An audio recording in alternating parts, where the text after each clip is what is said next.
Several hundred people wanted their voices heard today about a gun bill on Tennessee's Capitol Hill. Now, Chris Bungard looks at the issue that's getting attention from a group called Moms Demand Action.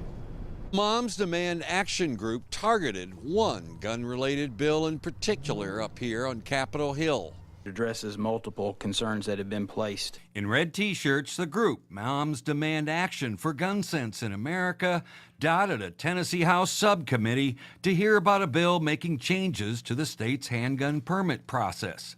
The intention of the legislation generally is to provide a lower cost alternative for a concealed carry handgun permit. Here's the sponsor's idea on how that would work.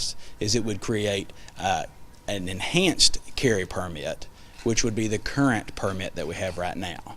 In addition to that, if the legislation were to pass, then we would at that point create a concealed only handgun carry permit, which could be achieved at a lower cost. Representative Holt admits his bill is a work in progress, but a member of Moms Demand Action says no changes are necessary in Tennessee's gun permit process.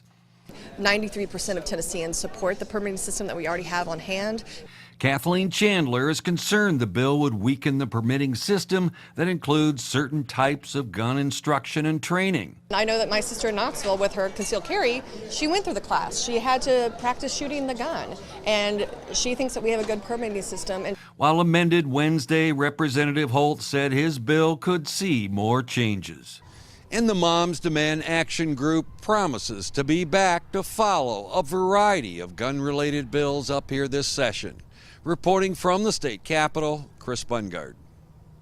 Another bill the group Moms Demand Action wants to change is a measure reducing penalties for first-time offenders of gun carry laws.